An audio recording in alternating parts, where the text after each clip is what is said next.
Good afternoon class 5A।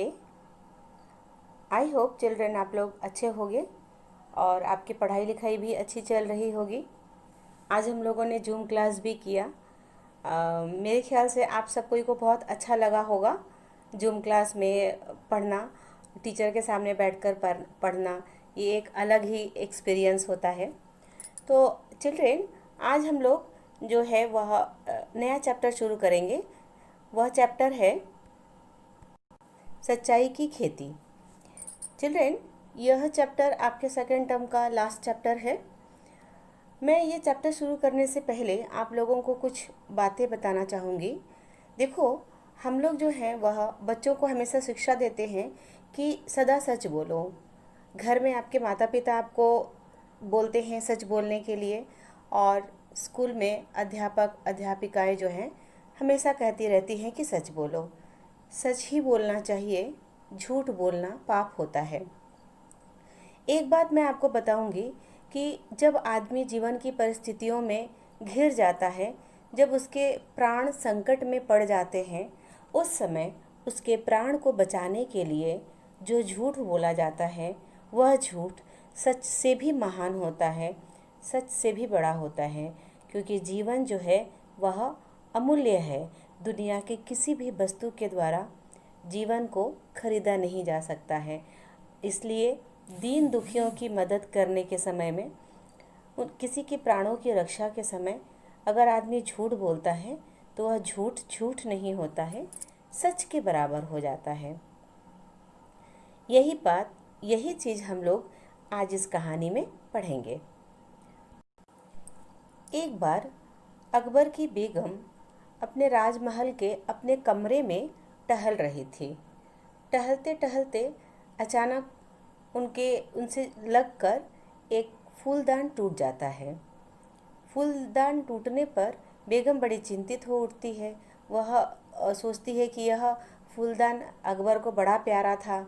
टूट जाने की खबर सुनकर कहीं वह मुझ पर नाराज़ ना हो जाए, मुझे दंड ना दे दे।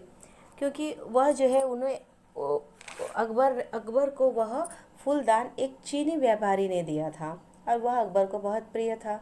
अभी वह सोच ही रही थी, इतने में अकबर जो है वह कक्ष में प्रवेश करते हैं।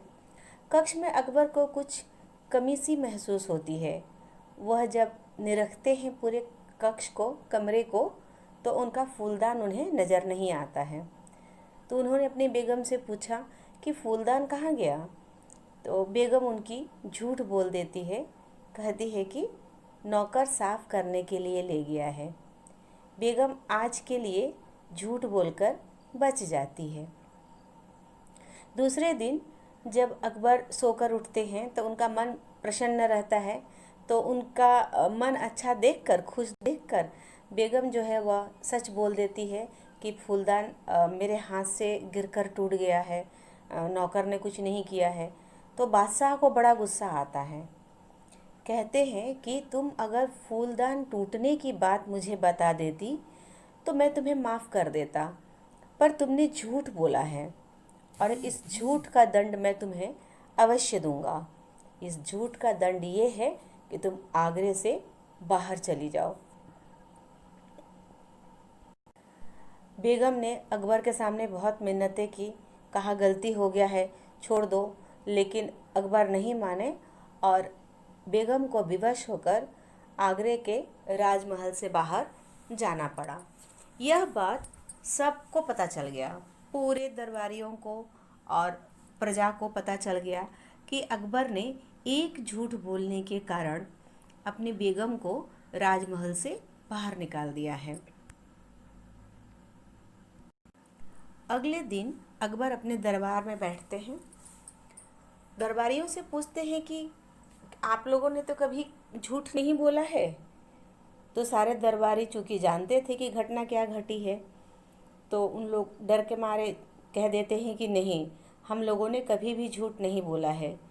वे लोग सोचे कि अगर हम लोग सच बता दें कि हाँ हम लोगों ने कभी कभी झूठ बोला है, तो यह सनकी राजा उन्हें भी दरबार से निकाल देगा, फिर वो कहाँ भटकते फिरेंगे।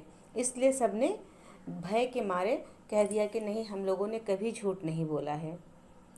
लेकिन बीरबल उठकर खड़ा हुआ और उसने कहा कि जहाँ पनाह, मैं अपना काम हमेशा ईमानदारी से करने की कोशिश करता हूँ, पर कभी कभी मजबूरी में झूठ बोलना पड़ता है। यह सुनकर अकबर ने कहा कि बिरबल, मैं नहीं चाहता कि मेरे दरबार में कोई झूठा मंत्री रहे। तुम भी झूठ का सहारा लेने में विश्वास रखते हो, अतः तुम भी मेरे आदेश से तुरंत आगरा छोड़ दो। बीरबल ने आगरा छोड़ दिया।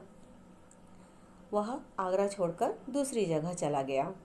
जब बेगम को पता चलता है कि अकबर ने बीरबल को भी बाहर निकाल दिया है, तो वह अपने एक विश्वसनीय नौकर के द्वारा अकबर के पास संदेश भेजती है कि वह आकर उससे मिले।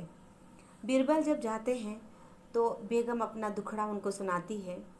कहती है कि देखो, छोटी सी गलती थी, फूलदान मेरे हाथ से गिरकर टूट गया, तो राजा ने मुझे राजमहल से बाहर निकाल दिया। तो बीरबल कहते हैं कि ठीक है, मैं आपकी मदद करने की कोशिश करूँगा। इतना कहकर बीरबल चले जाते हैं वहाँ से। बीरबल सोच में पड़ जाते हैं कि क्या किया जाए। वे एक तरकीब लगाते हैं। वे एक जौहरी के पास जाते हैं जो सोने की चीज़ें बनाता है।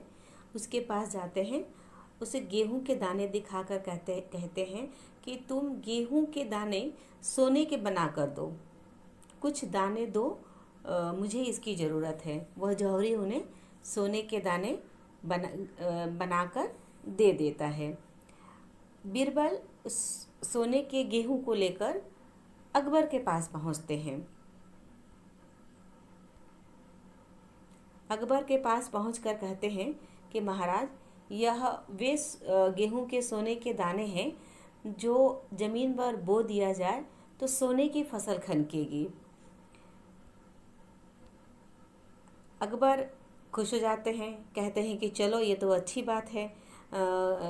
सोने के गहने, सोने निकलेंगे इसमें से। पूर्णमासी की रात को सब कोई खेत में पहुंचते हैं, सभासद भी पहुंचते हैं और बीरबल भी पहुंचते हैं। तो अकबर कहते हैं कि बीरबल, अब जल्दी से ये सोने के गेहूँ तुम बो दो, जिससे कि सोने की फसल लहराएगी।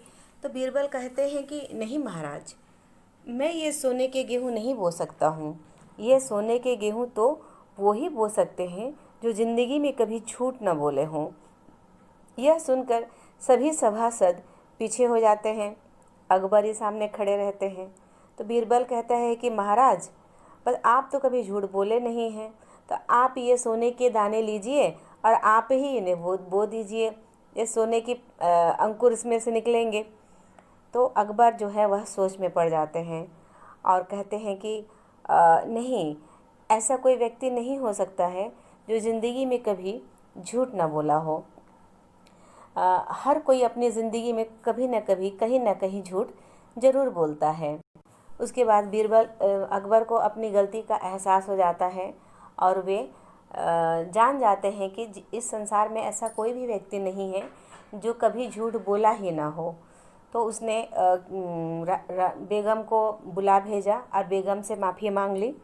कहा कि हमसे गलती हो गई है, मैं तुमसे माफ़ी मांगता हूँ, और बेगम को अपने दरबार में राजमहल में रख लिया। उसके बाद अकबर ने बीरबल से भी माफ़ी मांगी और कहा कि हाँ, मुझसे गलती हो गई। तुमने ये बहुत अच्छा काम किया कि मुझे इस बात को समझा दिया कि आदमी को क्रोधित होकर तुरंत किसी तरह का कोई फैसला नहीं करना चाहिए, हमेशा अपने विवेक से काम लेना चाहिए।